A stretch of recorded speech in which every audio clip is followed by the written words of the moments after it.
Hello friends, നമ്മളിന്ന് നോക്കാൻ പോകുന്നത് പാർട്ണർഷിപ്പ് അക്കൗണ്ട്സിലെ ലാസ്റ്റ് യൂണിറ്റ് ആയിട്ടുള്ള ഡെത്ത് ഓഫ് എ പാർട്ട്ണർ എന്നുള്ളതാണ്. ഒരു പാർട്ട്ണർക്ക് ഡെത്ത് സംഭവിച്ചാൽ അവരുടെ അക്കൗണ്ടിങ് ട്രീറ്റ്മെൻറ്റ് എന്തൊക്കെ ചെയ്യണമെന്നുള്ളതാണ്. ഓക്കെ, അക്കൗണ്ടിങ് ട്രീറ്റ്മെൻറ്റ് എന്തൊക്കെയെന്ന് ഒരു ഓവർവ്യൂ എന്നുള്ള രീതിയിൽ കൊടുത്തിട്ടുണ്ട്. ഫസ്റ്റ് നമ്മൾ ചെയ്യേണ്ടത് revaluation of assets and liabilities ആണ്. റീവാലുവേഷൻ അക്കൗണ്ട് പ്രിപ്പയർ ചെയ്യുക. നമ്മൾ ഓൾറെഡി പഠിച്ചതാണ്. Treatment of joint life policy and separate life policies. Joint life policy ആണെങ്കിൽ സെപ്പറേറ്റ് പോളിസി. ജോയിൻറ്റ് ലൈഫ് പോളിസിൻ്റെ ട്രീറ്റ്മെൻറ്റ് നമ്മൾ കഴിഞ്ഞ വീഡിയോയിൽ നമ്മൾ എന്ത് ചെയ്തിട്ടുണ്ടായിരുന്നു, ഡിസ്കസ് ചെയ്തിട്ടുണ്ടായിരുന്നു. അതിൻ്റെ ഒന്നും കൂടി നമ്മൾ എന്ത് ചെയ്യുന്നുണ്ട്, അതിൻ്റെ എക്സ്പ്ലെയിൻ ചെയ്യുന്നുണ്ട് ജോയിൻറ്റ് ലൈഫ് പോളിസിൻ്റെ treatment. Then profit and loss on revaluation account പാർട്ട്നേഴ്സിന് ട്രാൻസ്ഫർ ചെയ്യണമെന്ന് പറയുന്നുണ്ട്. നമുക്ക് ഓൾറെഡി അറിയാവുന്ന കാര്യമാണ്. Then transfer of reserves, goodwill, transfer of profit and loss on revaluation എന്ന് ഡിസീസ്ഡ് പാർട്ട്നേഴ്സിന് എന്ന് വെച്ചാൽ ഏതെല്ലാം ഡിസീസ്ഡ് പാർട്ട്നേഴ്സിന് എന്ന് വെച്ചാൽ പാർട്ട്ണറുടെ മരിച്ച അയാളുടെ പാർട്ട്ണർക്ക് എന്ത് ചെയ്യണം, അയാളുടെ ക്യാപിറ്റൽ അക്കൗണ്ടിലേക്ക് അതിന് ട്രാൻസ്ഫർ ചെയ്യണം. then എന്ത് ചെയ്യണം, പേയ്മെൻറ്റ് ടു ഡിസീസ്ഡ് പാർട്ട്ണർ. ആ പാർട്ട്ണർക്ക് എന്ത് ചെയ്യണം, പേയ്മെൻറ്റ് കൊടുക്കണം. അയാൾക്കെല്ലാം പേയ്മെൻറ്റ് കൊടുക്കുക, അയാളുടെ ലീഗൽ ഹയേഴ്സിനാണ് എന്ത് ചെയ്യുക, പേയ്മെൻറ്റ്സ് കൊടുക്കുക. ഇതാണ് നമ്മൾ മെയിനായിട്ടും ഈ ഒരു ചാപ്റ്ററിൽ ചെയ്യാനുള്ളത്. അതിൽ 1 by 1 ആയിട്ട് നമുക്ക് എന്ത് ചെയ്യാം നോക്കാം. ഫസ്റ്റ് വൺ, എന്തൊക്കെയാണ് ഒരാൾ മരിച്ചു പോകുകയാണെന്നുണ്ടെങ്കിൽ, ഒരു ഡെത്ത് സംഭവിക്കുകയാണെന്നുണ്ടെങ്കിൽ ഒരു ലോ പ്രകാരം as per the provisions of section 37 of the Indian partnership act പ്രകാരം ഇവിടെ ഞാൻ ഗ്രീനിൽ മാർക്ക് ചെയ്തിട്ടുണ്ട്. The outgoing partners or his estate is entitle at an option of himself or his representative to such share of the profit made since he ceased to be partner as may be attributable to the use of his share of the property of the firm or to interest at the rate 6% per annum on the amount of his share on the property of the firm. ഇവിടെ എന്താ പറയണമെന്ന് വെച്ചിട്ടുണ്ടെങ്കിൽ, ഒരു death സംഭവിച്ചിട്ടുണ്ടെങ്കിൽ ആ ഒരു പാർട്ട്ണറെ നമ്മൾ എന്ത് ചെയ്യുന്നില്ല, പേയ്മെൻറ്റ് ചെയ്യാതെ അയാളുടെ ക്യാപിറ്റൽ വീണ്ടും ബിസിനസ്സിലേക്ക് നമ്മൾ യൂസ് ചെയ്യുന്നുണ്ടെങ്കിൽ, ഫോർ എക്സാമ്പിൾ ABC 3 പാർട്ട്നേഴ്സ് ഉണ്ടെന്ന് വിചാരിക്കും. ഈ 3 പാർട്ട്നേഴ്സും ഡെത്തിൻ്റെ എല്ലാ അഡ്ജസ്റ്റ്മെൻറ്റും കഴിഞ്ഞതിന് ശേഷം അവരുടെ ക്യാപിറ്റൽ ബാലൻസ് എന്ന് പറഞ്ഞിട്ടുണ്ടെങ്കിൽ 1 lakh, 2 lakh, 3 lakh. ഇതിൽ ആണ് എന്ത് ചെയ്തിട്ടുള്ളത്, എക്കാണ് ഡെത്ത് സംഭവിച്ചത്, എയാണ് മരിച്ചു പോയത്. ഓക്കെ, ഇങ്ങനെ മരിച്ചു പോയതിന് ശേഷവും ഇയാൾക്ക് കൊടുക്കാനുള്ള 1 lakh പേയ്മെൻ്റ് ഒന്നും കൊടുത്തിട്ടില്ല എന്നുണ്ടെങ്കിൽ ഇവർ എത്ര കാലം ബിസിനസ് റൺ ചെയ്യുന്നുണ്ടോ അത്രയും കാലം ഇയാൾക്ക് 2 കാര്യങ്ങളിൽ അയാൾക്ക് ഇഷ്ടപ്പെട്ട ഒന്ന് സെലക്ട് ചെയ്യാനുള്ള റൈറ്റ് ഉണ്ട്. എന്നുവെച്ചാൽ അവരുടെ ലീഗൽ ഹയേഴ്സിന് ഇഷ്ടപ്പെട്ട ഒന്ന് സെലക്ട് ചെയ്യാനുള്ള റൈറ്റ് ഉണ്ട്. ഒന്നെന്ന് പറഞ്ഞിട്ടുണ്ടെങ്കിൽ ഇയാളുടെ ക്യാപിറ്റൽ എമൗണ്ടിൻ്റെ മുകളിൽ 6% ഇൻട്രസ്റ്റ് റേറ്റ്, എത്ര മന്താണോ തരാത്തത് അത്രയും മന്തിലേക്ക് 6% ഇൻട്രസ്റ്റ് റേറ്റ്. ഓർ ഇയാൾ മരിച്ചതിന് ശേഷം, ഇയാൾ മരിച്ചത് December 31 ആണ് വിചാരിക്കുക, 31 December 2019 മരിച്ചെന്ന് വിചാരിക്കാം. ഇയാളെ പേയ്മെൻറ്റ് കൊടുക്കുന്നത് 31 March 2020 വിചാരിക്കുക. എന്ന് വെച്ചാൽ ഇത്രയും സമയം എന്ത് ചെയ്ത് ഇയാളുടെ ക്യാപിറ്റൽ യൂസ് ചെയ്തിട്ടുണ്ട്. ദാറ്റ് മീൻസ് ഒരു 3 months ഇയാളുടെ ക്യാപിറ്റൽ എന്ത് ചെയ്തിട്ടുണ്ട്, യൂസ് ചെയ്തിട്ടുണ്ട്. ആ ഒരു ക്വാർട്ടറിലെ പ്രോഫിറ്റ് ജനറേറ്റ് ചെയ്തെന്ന് വെച്ചിട്ടുണ്ടെങ്കിൽ 2 lakh rupees ആണ് വിചാരിക്കുക. ആ ഒരു ക്വാർട്ടറിൽ 2 lakh rupees പ്രോഫിറ്റ് ജനറേറ്റ് ചെയ്തിട്ടുണ്ട്. അങ്ങനെയാണെന്നുണ്ടെങ്കിൽ ഒന്നുകിൽ എന്ത് ചെയ്യും, 1 lakhൻ്റെ 6% ഫോർ 3 months എന്ന് പറഞ്ഞാൽ 3/12 അയാൾക്ക് കിട്ടാനുള്ള റൈറ്റ് ഉണ്ട്. അതല്ല എന്നുണ്ടെങ്കിൽ പ്രോഫിറ്റ് ജനറേറ്റ് ചെയ്തത് എത്രയാണ് ജനറേറ്റ് ചെയ്തത്, 2 lakh rupees ആണ് ജനറേറ്റ് ചെയ്തത്. ഇത് അയാളുടെ ക്യാപിറ്റൽ പ്രപ്പോർഷന് എന്ന് വെച്ചാൽ അയാളുടെ ക്യാപിറ്റൽ എത്രയാണ്, 1 lakh ഡിവൈഡഡ് ബൈ എല്ലാവരുടെയും ടോട്ടൽ ക്യാപിറ്റൽ എത്ര വരുന്നത്, 3 lakh, 6 lakh ഉണ്ടാവും. ഈ പ്രപ്പോർഷനിൽ അയാൾക്ക് എത്രയാണ് വരുന്നത്, ഈ 2 എമൗണ്ടുകളിൽ ഏത് എമൗണ്ടാണ് വേണ്ടതെന്ന് ആർക്ക് ചൂസ് ചെയ്യുക, അവരുടെ ലീഗൽ ഹയേഴ്സിന് ചൂസ് ചെയ്യാം. അതാണ് അവിടെ പറഞ്ഞത്. അപ്പോൾ എന്താ ഇതിനേക്കാൾ 6%-നേക്കാൾ ഏത് എമൗണ്ട് എന്ത് ചെയ്യാൻ പറ്റും, അവർക്ക് ഡിസൈഡ് ചെയ്യാൻ പറ്റും. ഓക്കെ, എന്ന് വെച്ചാൽ അവരുടെ പാർട്ണർഷിപ്പ് ഡീഡിൽ ഏത് എമൗണ്ട് ഉണ്ടെങ്കിൽ അവർക്ക് എന്തെങ്കിലും ആ ഒന്ന് പാർട്ണർഷിപ്പ് ഡീഡിൽ ഒന്നും പറയുന്നില്ല എന്നുണ്ടെങ്കിൽ ഇയാൾക്ക് എന്തുണ്ട്, ഈ ഒരു രീതിയിലുള്ള എമൗണ്ട് കിട്ടാനുള്ള എന്തുണ്ട്, പ്രൊവിഷൻ ഉണ്ട് as per section 37 of the partnership act. എന്താണ് പറയുന്നത്, ക്യാപിറ്റലിൻ്റെ മുകളിൽ 6%. അതല്ല എന്നുണ്ടെങ്കിൽ ആ അയാളുടെ ക്യാപിറ്റൽ യൂസ് ചെയ്ത് ഉണ്ടാക്കിയ പ്രോഫിറ്റിൻ്റെ മുകളിൽ അയാളുടെ ക്യാപിറ്റലിൻ്റെ proportion to all capital account, total capital account, അയാളുടെ ക്യാപിറ്റലിൻ്റെ പ്രപ്പോർഷൻ എത്രയാണോ ആ പ്രപ്പോർഷൻ എന്ത് ചെയ്യാനുണ്ട്. ഇപ്പോൾ എന്ത് ചെയ്യും, നമുക്ക് എന്ത് കിട്ടും, എത്ര എമൗണ്ടാണ് അയാളുടെ ഷെയർ എന്ന് കിട്ടും. ഇത് രണ്ടിൽ ഏത് വേണോ അയാൾക്ക് സെലക്ട് ചെയ്യാം. ഇതിൽ സാധാരണ ഏതാണ് സെലക്ട് ചെയ്യുക, ഹയർ എമൗണ്ട് ഏതാണോ അതാണ് എന്ത് ചെയ്യുക, സെലക്ട് ചെയ്യുക. അതാണ് എന്ത് ചെയ്യുന്നത് ഇവിടെ പറയുന്നത്. ഓക്കെ, ദെൻ അടുത്തതായിട്ട് എന്താ പറയുന്നത്, amount payable to legal representative of dead partner. ഒരു മരിച്ചുപോയ പാർട്ട്ണറിൻ്റെ ലീഗൽ റെപ്രസെൻറ്റേറ്റീവിന് എന്തെല്ലാം കാര്യങ്ങൾ കിട്ടാനുള്ള അല്ലെങ്കിൽ എന്തെല്ലാം കാര്യങ്ങൾ നമ്മൾ പേയ്മെൻറ്റ് ചെയ്യണം. ഒന്ന്, amount standing to the credit to the capital account of the deceased partner. Deceased പാർട്ട്ണറുടെ ക്യാപിറ്റലിൻ്റെ എത്ര ബാലൻസ് ഉണ്ടോ അത് നമ്മൾ കൊടുക്കണം. Then interest on capital if provided in the partnership deed up to the date of death വരെയുള്ള interest on capital normally provide ചെയ്യുന്നുണ്ടെങ്കിൽ അത് കൊടുക്കണം. എന്ന് വെച്ചാൽ അയാൾക്ക് കൊടുക്കാനുള്ളതൊക്കെ കൊടുക്കണം എന്നർത്ഥം. Then share of goodwill, നമുക്കറിയാവുന്ന കാര്യം, ഷെയർ ഓഫ് ഗുഡ് വിൽ കൊടുക്കണം. Share of undistributed profit or reserves എന്തെങ്കിലും ഉണ്ടെങ്കിൽ അത് കൊടുക്കണം, അതും നമുക്കറിയാം. Share of profit on the revaluation of assets and liabilities, അതും കൊടുക്കണം, അതും നമുക്കറിയാം. Then share of profit up to the date of death.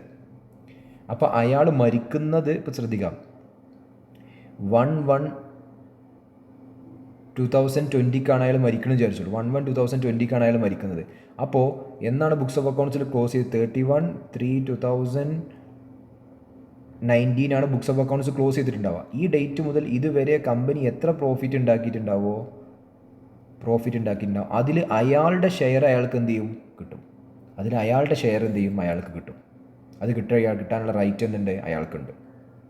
Okay, അപ്പോൾ ഈ ഇൻ ബിറ്റ്വീൻ പീരീഡിലെ പ്രോഫിറ്റ് നമ്മൾ, അപ്പോൾ പെട്ടെന്നൊരു പ്രോഫിറ്റ് ലോസ് അക്കൗണ്ട് ഉണ്ടാക്കും. അപ്പോൾ പ്രോഫിറ്റ് നമ്മൾ ഡയറക്റ്റ് കമ്പ്യൂട്ട് ചെയ്ത്, ഇപ്പോൾ പ്രീവിയസ് ഇയർ പ്രോഫിറ്റിൻ്റെ ആവറേജ് എടുത്തിട്ടായിരിക്കും ചെയ്യുന്നുണ്ടാവുക. അങ്ങനെ ഏതെങ്കിലും ഒരു മെത്തേഡിലൂടെ നമ്മൾ എന്ത് ചെയ്യും, പ്രോഫിറ്റ് നമ്മൾ കമ്പ്യൂട്ട് ചെയ്യും. ദെൻ നമ്മൾ എന്ത് ചെയ്യും, ആ പ്രോഫിറ്റിൻ്റെ പെർസെൻറ്റേജ് അയാളുടെ ഷെയർ നമ്മൾ എന്ത് ചെയ്യും, അയാൾക്ക് കൊടുക്കേണ്ടി വരും. ഇതിനെന്താണ് share of joint life policy. എന്തെങ്കിലും ഉണ്ടെങ്കിൽ അതിൻ്റെ ഷെയർ അയാൾക്ക് എന്ത് ചെയ്യേണ്ടി വരും, കൊടുക്കേണ്ടി വരും. ദെൻ ഇതിൽ നമ്മൾ ഇതുവരെ എല്ലാ സംഗതികളും നമ്മൾ പഠിച്ചതാണ്. ഇനി ഷെയർ ഓഫ് പ്രോഫിറ്റ് ആണ് കണ്ടെത്താനുള്ളത്. ജോയിൻറ്റ് ലൈഫ് പോളിസി നമ്മൾ ഓൾറെഡി എന്തിൻ്റെ പഠിച്ചിട്ടുണ്ട്. അപ്പോൾ ഷെയർ ഓഫ് പ്രോഫിറ്റ് ആണ്. എങ്ങനെ ഷെയർ ഓഫ് പ്രോഫിറ്റ് കണ്ടെത്തും, calculation of profit up to the date of death of a പാർട്ട്ണറുടെ ഡെത്ത് വരെയുള്ള പ്രോഫിറ്റ് ഷെയറിങ് എങ്ങനെ കണ്ടെത്തും. നമ്മൾ ടൈം ബേസിസും ചെയ്യാറുണ്ട്, ടേൺ ഓവർ ബേസിസും ചെയ്യാറുണ്ട്. ടൈം ബേസിസ് എന്ന് പറഞ്ഞിട്ടുണ്ടെങ്കിൽ ഇവിടെ നിങ്ങൾ ശ്രദ്ധിക്കുക, total profit of the previous year 1,25,000 ആണ് വിചാരിക്കുക. പ്രീവിയസ് ഇയറിലെ പ്രോഫിറ്റ് എത്രയാണ്, 1,25,000 ആണെന്ന് വിചാരിക്കാം. 1,25,000 ആണ്. ആൻഡ് പാർട്ട്ണർ ഡൈസ്, പാർട്ട്ണർ എന്ത് ചെയ്തു, മരിച്ചു 3 months after the close of previous year books close ചെയ്തതിന് ശേഷം 3 months കഴിഞ്ഞിട്ട് എന്ത് ചെയ്തു, പാർട്ട്ണർ മരിച്ചുപോയി.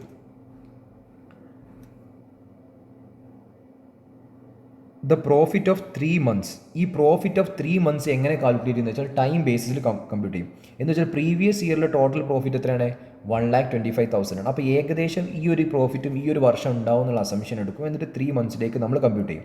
എന്ന് വെച്ചാൽ 1,25,000 ഇത് whole year profit 12 months into 3 ചെയ്തിട്ടുണ്ടെങ്കിൽ എത്ര ഉണ്ടാവുക, നിങ്ങൾക്ക് എന്ത് കിട്ടും, 31,250 എന്ന് കിട്ടും. ഇത് എല്ലാവർക്കും കൂടിയുള്ള പ്രോഫിറ്റാണ്, എക്കും ബിക്കും സിക്കും കൂടിയുള്ള പ്രോഫിറ്റാണ്. ഇതിൻ്റെ മുകളിൽ അയാളുടെ ഷെയർ എത്രയാണ്, അയാളുടെ പ്രോഫിറ്റ് ഷെയറിംഗ് കൂടെ എത്ര 2/10 ആണെന്ന് പറയേണ്ടത്. അപ്പോൾ എന്തുണ്ടാവും, 2/10 കൂടി ചെയ്തിട്ടുണ്ടെങ്കിൽ അയാൾക്ക് കൊടുക്കേണ്ട profit up to the date of death സംഭവിക്കുന്നത് വരെ എത്ര പ്രോഫിറ്റ് കൊടുക്കണോ അത് കണ്ടെത്താൻ പറ്റും. ഓക്കെ ആണല്ലോ. ദെൻ ടേൺ ഓവർ ബേസിസ് ആണെന്നുണ്ടെങ്കിൽ നമ്മൾ എന്താ ചെയ്യാന്ന് വെച്ചിട്ടുണ്ടെങ്കിൽ പ്രീവിയസ് ഇയറിലുള്ള GP റേഷ്യോ, ഗ്രോസ് പ്രോഫിറ്റ് അല്ലെങ്കിൽ പ്രോഫിറ്റിൻ്റെ റേഷ്യോ നമ്മൾ എന്ത് ചെയ്യും, കണ്ടെത്തും. പ്രീവിയസ് ഇയർ ഫിഗേഴ്സ് വെച്ചിട്ട് എന്ത് ചെയ്യും, ഗ്രോസ് പ്രോഫിറ്റ് റേഷ്യോ കണ്ടെത്തും. എന്നിട്ട് നമുക്ക് ഏത് ഡേറ്റിലാണോ പാർട്ട്ണർ മരിക്കുന്നത് അന്നത്തെ ഡേറ്റ് വരെയുള്ള സെയിൽ നമുക്ക് കണ്ടെത്താൻ പറ്റും. സെയിൽ നമുക്കറിയാം, കാരണം സെയിൽ നമുക്ക് ഓൾറെഡി പ്രോഫിറ്റ് നമ്മൾ സെപ്പറേറ്റ് പ്രോഫിറ്റ് ലോസ് അക്കൗണ്ട് ഉണ്ടാക്കണം. പക്ഷേ സെയിൽ എന്നാണ് സെയിൽസ് അക്കൗണ്ടിൻ്റെ ബാലൻസ് എടുത്താൽ സെയിൽ നമുക്ക് കിട്ടും. അപ്പോൾ ഈ സെയിൽസിൻ്റെ മുകളിൽ നമ്മൾ എന്ത് ചെയ്തു, GP റേഷ്യോ അപ്ലൈ ചെയ്താൽ നമുക്ക് എന്നിട്ട് ആ ഒരു പീരീഡിലേക്കുള്ള പ്രോഫിറ്റ് കിട്ടും. ദെൻ അതിൻ്റെ മുകളിൽ അയാളുടെ ഷെയർ എന്ത് ചെയ്താൽ മതി, എടുത്താൽ മതി. ഇനി ഇവിടെ എന്ത് ചെയ്യുന്ന ഒരു എക്സാമ്പിൾ പറയുന്നുണ്ട്. എന്താണ്, Arun, Tarun and Neha are partners sharing profit and losses in the ratio of 3:2:1. Neha die, Neha മരിച്ചു 31st May 2016. 31st May 2016 ആണ് മരിച്ചത്. Sales for the year 15-16. Previous ഇയറിലെ സെയിൽ എത്രയാണ്? 4 lakh ആണ്. Then 4 lakh and profit on sale 60,000. ഈ പ്രോഫിറ്റിൻ്റെ മുകളിലെ സെയിലിൻ്റെ മുകളിലെ പ്രോഫിറ്റ് എത്രയാണ്? 60,000 ആണ്. അപ്പോൾ GP റേഷ്യോ എന്തായിരിക്കും? ഗ്രോസ് പ്രോഫിറ്റ് റേഷ്യോ എന്തായിരിക്കും? നമുക്ക് എങ്ങനെ കാണാം? 60,000 ഡിവൈഡഡ് ബൈ 4 lakh ഇൻറ്റു 100 ചെയ്താൽ മതി. അപ്പോൾ നിങ്ങൾ അടിച്ചോക്കെ 60,000 ഡിവൈഡഡ് ബൈ 4 lakh ഇൻറ്റു 100 എത്ര ഉണ്ടാവും? 15% എന്ന് കിട്ടും. ദാറ്റ് മീൻസ് 15% ആണ്. Okay. Accounts are closed on the March every year മാർച്ചിലാണ് ഇത് ക്ലോസ് ചെയ്യുന്നത്. And sale from 1st April to 1st May 2016 1 lakh. എന്ന് വെച്ചാൽ നെക്സ്റ്റ് ഇയർ എന്ത് ചെയ്തു? പ്രീവിയസ് ഇയർ 31st March 2016 എന്ത് ചെയ്തു? ക്ലോസ് ചെയ്തു. ഇയാൾ മരിക്കണമെന്നാണ് ഇവിടെ കൊടുത്തിട്ടുണ്ട്. 31st May ആണ് ഇയാൾ മരിക്കുന്നത്. എന്ന് വെച്ചാൽ April 1 മുതൽ May വരെയുള്ള സെയിൽ എത്രയുണ്ട്? 1 lakh തന്നിട്ടുണ്ട്. അപ്പോൾ അതിൻ്റെ മുകളിൽ പ്രോഫിറ്റ് എങ്ങനെ കാണും? പ്രോഫിറ്റ് കാണാൻ വളരെ ഈസി അല്ലേ? 1 lakh into 15%. 1 lakh into 15%. That means എന്ത് കിട്ടും? 15,000. ഇത് ടോട്ടൽ പ്രോഫിറ്റ് ആണ്. ഇത് മുഴുവനും അയാൾക്ക് കൊടുക്കുമോ? ഇത് മുഴുവനും നേഹയ്ക്ക് കൊടുക്കും. അപ്പോൾ നേഹൻ്റെ ഷെയർ എത്രയെന്ന് കാണണം. നേഹൻ്റെ ഷെയർ എങ്ങനെ കാണാം? 15,000 ഇൻറ്റു അയാളുടെ പ്രോഫിറ്റ് ഷെയറിംഗ് റേഷ്യോ. നേഹൻ്റെ പ്രോഫിറ്റ് ഷെയറിംഗ് റേഷ്യോ എത്രയാണ്? 1/6 ഉണ്ടാവും. 1/6 ഉണ്ടാവും. 1/6 നമ്മൾ 15,000 ഡിവൈഡഡ് ബൈ 6 എത്ര ഉണ്ടാവും? 2,500 എന്നുണ്ടാവും.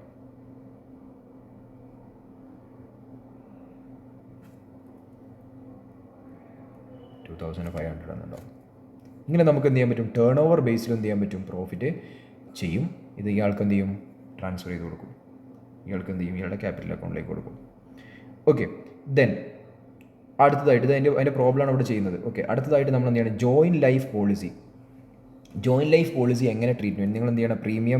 പ്രീമിയം മെത്തേഡ് എന്ന് പറഞ്ഞാൽ നമ്മൾ എക്സ്പെൻസ് ആയിട്ട് ട്രീറ്റ് ചെയ്യില്ല. ആ മെത്തേഡിനാണ് premium method. Surrender value method എന്ന് പറഞ്ഞാൽ അസറ്റ് ആയിട്ട് ട്രീറ്റ് ചെയ്യുന്ന മെത്തേഡാണ്. ജോയിൻറ്റ് ലൈഫ് പോളിസി റിസർവ്സ് എന്ന് പറഞ്ഞാൽ റിസർവ് മെത്തേഡാണ്. നമ്മൾ ഓൾറെഡി ഡിസ്കസ് ചെയ്താണ്. പക്ഷേ ഇതിൽ ചെറിയൊരു ചേഞ്ചസ് അവിടെ ഇവിടെ എന്ത് ചെയ്യുന്നുണ്ട് പറയുന്നത്. പക്ഷേ അതുകൊണ്ട് തന്നെ നമ്മൾ എന്ത് ചെയ്യണം? ഒന്ന് അതിൻ്റെ എന്താണ് ചെയ്യേണ്ടതെന്ന് നമ്മൾ ജസ്റ്റ് ഒന്ന് പറഞ്ഞു പോവാണ്. ഓക്കെ. ഒന്ന്, joint life policy does not appear in the balance ഷീറ്റിൽ അപ്പിയർ ചെയ്യുന്നില്ല. എന്ന് മീൻസ് എക്സ്പെൻസ് മെത്തേഡാണ്. Then the firm will gain on the death of a partner. പാർട്ണറുടെ ഡെത്തിന് സമയത്ത് മൊത്തം എന്ത് ആയിരിക്കും? ഗെയിൻ ആയിട്ടായിരിക്കും ട്രീറ്റ് ചെയ്യുന്നത്. നമ്മൾ ഓൾറെഡി പറഞ്ഞതാണ്. Example, A, B, C are in partnership sharing profit and losses at the ratio 5:3:2. 5:3:2. They took a joint life policy 1 lakh. 1 lakhനാണ് joint life policy കിട്ടിയത്. എന്ത് ചെയ്തു? ആര് മരിച്ചു? എ ഡൈസ് ചെയ്തു. The firm will receive 1 lakh from the insurance കമ്പനീൻ്റെ കയ്യിൽ നിന്ന് എന്ത് ചെയ്തു? 1 lakh കിട്ടും. 1 lakh കിട്ടുന്ന സമയത്ത് എന്താണ് ജേർണൽ എൻട്രി ഇടുക? Bank account debtor 1 lakh. 2, joint life policy account എത്രയാണ്? 1 lakh. എന്നിട്ട് ഈ ജോയിൻറ്റ് ലൈഫ് പോളിസി ആർക്ക് കൊടുക്കും? പാർട്ട്നേഴ്സിന് ഡിവൈഡ് ചെയ്തെടുക്കും. Joint life policy account debtor 2 ആരൊക്കെയുള്ളത്? എ ഉണ്ട്, ബി ഉണ്ട്, സി ഉണ്ട്. 1 lakh. അത് അവരുടെ ഏത് റേഷ്യോ? 5:3:2 എന്ന് പറയുന്ന റേഷ്യോ. That means 50,000, 30,000, 20,000. ഈ റേഷ്യോയിൽ എന്ത് ചെയ്യും? അവർക്ക് ഡിവൈഡ് ചെയ്ത് കൊടുക്കും. ഓക്കെ ആണല്ലോ? ആ ജേർണൽ എൻട്രി ഇവിടെ പറയുന്നുണ്ട്. ഇവിടെ കാണാൻ പറ്റും. Bank account debtor to joint life policy account debtor to A capital account, B capital account, C capital. ഇതെന്താണ്? അവിടെ ഒരു ജോയിൻറ്റ് ലൈഫ് പോളിസി അക്കൗണ്ട് എവിടെയും ബാലൻസ് ഷീറ്റിൽ കാണില്ല. കാരണം എന്താണ്? എക്സ്പെൻസ് ആയിട്ടാണ് ട്രീറ്റ് ചെയ്തിട്ടുള്ളത്. രണ്ടാമത്തെ മെത്തേഡ് എന്താണ് നോക്കാം. If the joint policy appear in the balance sheet. Joint life policy എവിടെ അപ്പിയർ ചെയ്യുന്നുണ്ട്? ബാലൻസ് ഷീറ്റിൽ അപ്പിയർ ചെയ്യുന്നുണ്ട്. At the surrender value then the firm will gain on the death of the partner. If example എന്താ പറയുന്നത്? എയും ബിയും സിയും പാർട്ണറാണ്. Sharing profit loss നേരത്തെ പറഞ്ഞ പോലെ തന്നെയാണ്. They took joint life policy 1 lakh which appear in the balance sheet at the surrender value of 10,000. എന്ത് ചെയ്തു? അവിടെ ജോയിൻറ്റ് ലൈഫ് പോളിസി ആയിട്ട് അസറ്റ് സൈഡിൽ എത്ര കിടക്കുന്നത്? 10,000 ആണ് കിടക്കുന്നത്. അത് സി 1 lakh. 1 lakh റിസീവ് ചെയ്ത്. നമ്മൾ ഓൾറെഡി പറഞ്ഞിട്ടുണ്ട് റിസീവ് ചെയ്യുന്ന സമയത്ത് എല്ലാത്തിനും സെയിം ജേണൽ എൻട്രി ആണ്. എന്താണ്? ബാങ്ക് അക്കൗണ്ട് അറ്റ് ഒരു joint life policy 1 lakh. Joint life പോളിസിക്ക് ഓൾറെഡി ഒരു ഡെബിറ്റ് ബാലൻസ് എത്ര ഉണ്ട്? ജോയിൻറ്റ് ലൈഫ് പോളിസിക്ക് ഓൾറെഡി ഒരു ഡെബിറ്റ് ബാലൻസ് എത്ര ഉണ്ട്? 10,000 ഡെബിറ്റ് അവിടെ ഉണ്ട്. അസറ്റാണ്, ഡെബിറ്റ് ഉണ്ട്. വീണ്ടും നമ്മൾ ക്രെഡിറ്റ് ചെയ്തു. അപ്പോൾ 90,000 എന്തുണ്ടാവും? എക്സ്ട്രാ ക്രെഡിറ്റ് ചെയ്ത് കിടക്കുന്നുണ്ടാവും. അപ്പോൾ അതിനെ നമ്മൾ തിരിച്ച് ഡെബിറ്റ് ചെയ്യണം. അപ്പോൾ എന്ത് വരും? അത് നമ്മൾ ഏതാണ് ക്രെഡിറ്റ് ചെയ്യുക? ഡെബിറ്റ് ചെയ്യുമ്പോൾ തിരിച്ച് നമ്മൾ ക്രെഡിറ്റ് ചെയ്തായിരിക്കും പാർട്ട്നേഴ്സ് ക്യാപിറ്റൽ അക്കൗണ്ട് ആയിരിക്കും. അപ്പോൾ നമ്മൾ ഡെബിറ്റ് ചെയ്യുന്നതായിരിക്കും 90,000 ആയിരിക്കും ഡെബിറ്റ് ചെയ്യുന്നുണ്ടാവുക. ഓക്കെ, ലോജിക്ക് നിങ്ങൾക്ക് മനസ്സിലാവുണ്ടല്ലോ. അസറ്റ് സൈഡിൽ ഓൾറെഡി എന്തുണ്ട്? ജോയിൻറ്റ് ലൈഫ് പോളിസി 10,000 എന്ന് പറഞ്ഞ് കാണുന്നുണ്ട്. ഇത് നമുക്ക് ജോയിൻറ്റ് ലൈഫ് പോളിസി എത്ര കിട്ടി? 1 lakh കിട്ടി. അപ്പോൾ എന്താണ്? Bank account debtor to joint life policy എന്ന് പറഞ്ഞാൽ 10,000 1 lakh നമ്മൾ എഴുതി. ദാറ്റ് മീൻസ് 90,000 ഡിഫറൻസ് എവിടെ ഉണ്ട്? ജോയിൻറ്റ് ലൈഫ് പോളിസി അക്കൗണ്ടിലുണ്ട്. അത് നമ്മൾ എവിടേക്ക് മാറ്റി? ക്യാപിറ്റൽ അക്കൗണ്ടിലേക്ക് മാറ്റി on their old ratio. Then next method joint life policy appear in the balance sheet at surrender value along with joint life policy reserve. Joint life policy റിസർവും കൂടിയാണെന്നുണ്ടെങ്കിൽ എന്താ ചെയ്യുക എന്നുള്ളതാണ്. അപ്പോൾ എന്താണ്? ജോയിൻറ്റ് ലൈഫ് പോളിസി അക്കൗണ്ട് ഇവിടെ എന്താണ്? Joint life policy account ഉണ്ട്. അതുപോലെ തന്നെ എന്താണ്? ജോയിൻറ്റ് ലൈഫ് പോളിസി റിസർവ് ഉണ്ട്. Joint life policy account debit സൈഡിൽ 10,000 ഇവിടെ എന്തുണ്ട്? 10,000 ഉണ്ട്. അവർക്ക് കിട്ടുന്ന എത്രയാണ്? 1 lakh ആണ്. ഇവിടെ നമ്മൾ എന്താ ചെയ്തത്? ഇതിനെ നമ്മൾ എന്താക്കി മാറ്റുന്ന പറഞ്ഞിട്ടുണ്ടായിരുന്നത്? സറണ്ടർ വാല്യൂയിലേക്ക് നമ്മൾ ഓൾറെഡി എന്താണ്? സറണ്ടർ വാല്യൂയിലാണ് ചെയ്യുന്നത്. അപ്പോൾ നമ്മൾ എന്താ ചെയ്യുന്നത് വെച്ചാൽ ആദ്യം ഇവിടെ എന്ത് ചെയ്യും? ഈ ജോയിൻറ്റ് ലൈഫ് പോളിസി അക്കൗണ്ട് മാത്രം, അസറ്റ് അക്കൗണ്ട് മാത്രം ഉണ്ടെങ്കിൽ എന്താണ് വരിക? ആ രീതിയിൽ നമ്മൾ ചെയ്യും. പിന്നെ റിസർവ്സിന് എന്താ ചെയ്യാം? ഇപ്പോൾ നമ്മൾ ഇതിവിടെ ജോയിൻറ്റ് ലൈഫ് പോളിസി ഇവിടെ എന്താണോ ചെയ്തത് അതേപോലെ തന്നെ ജോയിൻറ്റ് ലൈഫ് പോളിസി അക്കൗണ്ടിനെ ചെയ്യാം. എന്ന് വെച്ചാൽ റിസീവ് ചെയ്യുന്ന സമയത്ത് എന്തായിരിക്കും? ബാങ്ക് അക്കൗണ്ട് ആയിട്ട് ഒരു ജോയിൻറ്റ് ലൈഫ് പോളിസി 1 lakh കിട്ടി. അപ്പോൾ എത്ര ഉണ്ട്? ജോയിൻറ്റ് ലൈഫ് പോളിസിനെയാണ് നമ്മൾ എന്ത് ചെയ്തത്? ക്രെഡിറ്റ് ചെയ്തത്. ഓൾറെഡി എന്താണ്? ഡെബിറ്റിൽ 10,000 ക്രെഡിറ്റ് ചെയ്തു 1 lakh. അപ്പോൾ 90,000 ക്രെഡിറ്റ് എക്സ്ട്രാ കിടക്കുന്നുണ്ട്. അതിനെ തിരിച്ച് ഡെബിറ്റ് ചെയ്യും. ആർക്ക്? പാർട്ട്നേഴ്സ് ക്യാപിറ്റൽ അക്കൗണ്ടിൽ വെച്ചിട്ട് നേരത്തെ ചെയ്തതേപോലെ തന്നെയാണ്. അപ്പോഴും ഒരു ബാലൻസ് അതുപോലെ കിടക്കുന്നുണ്ട്. ഏത് അക്കൗണ്ടിൽ? ഇത് ഇതേപോലെ ചെയ്യും. എവിടെ കിടക്കുന്നുണ്ട്? ജോയിൻറ്റ് ലൈഫ് പോളിസി റിസർവ്സിൽ 10,000 കിടക്കുന്നുണ്ട്. ഈ joint life policy reserve account എന്ത് ചെയ്യുന്നത് വെച്ചാൽ പാർട്ട്നേഴ്സിൻ്റെ ക്യാപിറ്റൽ അക്കൗണ്ടിലേക്ക് അത് മാത്രം ട്രാൻസ്ഫർ ചെയ്യും. അപ്പോൾ എന്തായിരിക്കും വരിക? Joint life policy reserve account അറ്റർ 10,000. അതിനെന്ത് ചെയ്യും? സെപ്പറേറ്റ് ആർക്ക് ട്രാൻസ്ഫർ ചെയ്യും? ജോയിൻറ്റ് ലൈഫ് പോളിസി റിസർവ് ആർക്ക് ട്രാൻസ്ഫർ ചെയ്യും? പാർട്ട്നേഴ്സിന് വീണ്ടും ട്രാൻസ്ഫർ ചെയ്ത് കൊടുക്കും. ഓക്കെ ആണല്ലോ. ഇങ്ങനെയാണ് എന്ത് ചെയ്യുക? നമ്മൾ ചെയ്തിട്ടുണ്ടാവുക. നമ്മൾ ചെയ്തിട്ടുണ്ടാവുക എന്താ വെച്ചാൽ ഇങ്ങനെയാണ് ചെയ്യേണ്ടത്. ഓക്കെ, ഒരു ചെറിയ ഡിഫറൻസ് നമ്മൾ മുമ്പ് ചെയ്തപ്പോൾ നമ്മൾ എന്തായിരുന്നു? അതിൻ്റെ സറണ്ടർ വാല്യൂ രണ്ടും കൂടി ഈക്വൽ. അതാണ് നോർമൽ മെത്തേഡ്. പക്ഷേ റിട്ടയർമെൻറ്റ് സമയത്ത് ഇങ്ങനെ ചില അഡ്ജസ്റ്റ്മെൻറ്റ്സ് ഈ രീതിയിലും കൂടി എന്ത് ചെയ്യാറുണ്ടെന്ന് മനസ്സിലാക്കി വെക്കാം. എന്താണ് ഇവിടെ പറഞ്ഞത്? ജോയിൻറ്റ് ലൈഫ് പോളിസി ഉണ്ട്, ജോയിൻറ്റ് ലൈഫ് പോളിസി റിസർവ് ഉണ്ട്.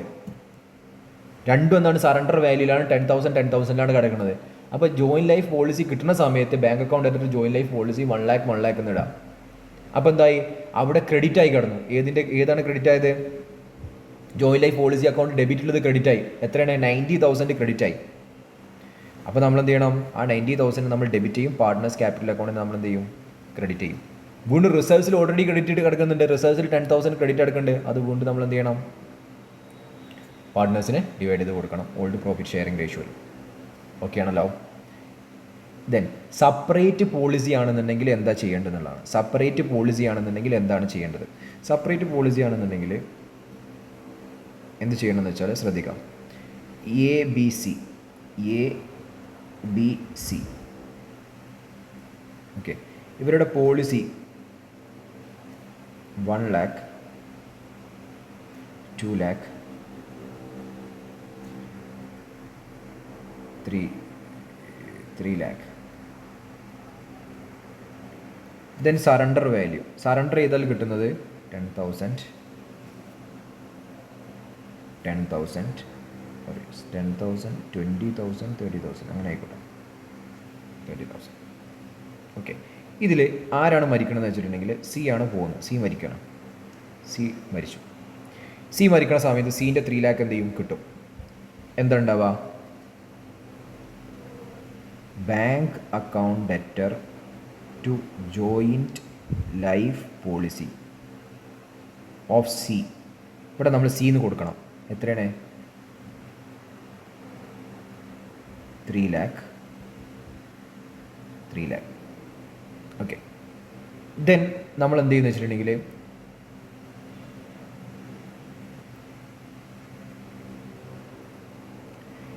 ഇയാൾക്ക് എന്ത് ചെയ്യണം, ആ ബാലൻസ് നമ്മൾ കുറച്ച് ഇയാൾക്ക് മാത്രമല്ല ബാക്കിയുള്ളവരുടെ സറണ്ടർ വാല്യൂം കൂടി നമ്മൾ എന്ത് ചെയ്യും, ബുക്സ് ഓഫ് അക്കൗണ്ട്സിൽ കാണിക്കും. എങ്ങനെയാണെന്ന് വെച്ചിട്ടുണ്ടെങ്കിൽ ഇനി നമ്മൾ ഇതിന് നമ്മൾ പെയ്ഡ് ചെയ്യുന്ന എൻട്രി, ഇതിനെ നമ്മൾ ക്യാപിറ്റലിലേക്ക് മാറ്റുന്ന എൻട്രി എങ്ങനെയാണെന്ന് വെച്ചാൽ joint life policy of C. Joint life policy of C എത്രയാണ്, ഇത് സറണ്ടർ വാല്യൂലായിരിക്കും കാണിക്കുന്നുണ്ടാവുക. എത്രയാണ്, 3 lakh. Then joint life policy of ആരൊക്കെയുണ്ട്, എ ഉണ്ട്. Joint life policy of B ഉണ്ട്.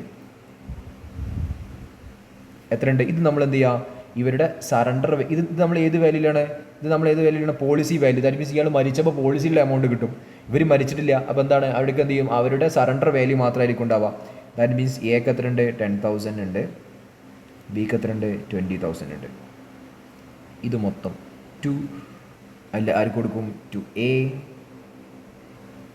To B, to C. C അല്ലെങ്കിൽ സീൻ്റെ എക്സിക്യൂട്ടർ ആയിരിക്കും, അതല്ലെങ്കിൽ സീൻ്റെ ലീഗൽ ഹയേഴ്സ് ആയിരിക്കും. സി അല്ലെങ്കിൽ സീൻ്റെ എക്സിക്യൂട്ടർ.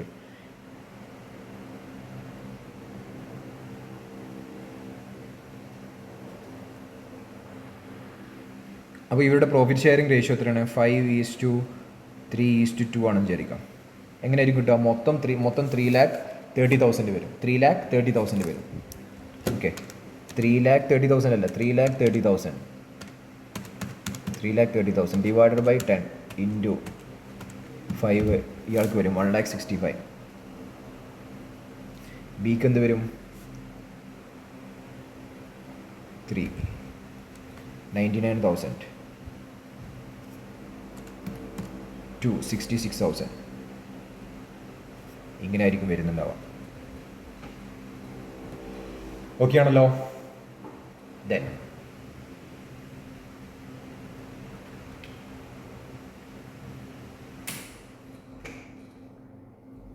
അപ്പോൾ എന്താണ്, ഇത്രയും കാര്യങ്ങളാണ് നമ്മൾ എന്ത് ചെയ്യുന്നത്, ജോയിൻറ്റ് ലൈഫ് പോളിസിയുടെ കാര്യത്തിൽ നമ്മൾ ശ്രദ്ധിക്കേണ്ടത്.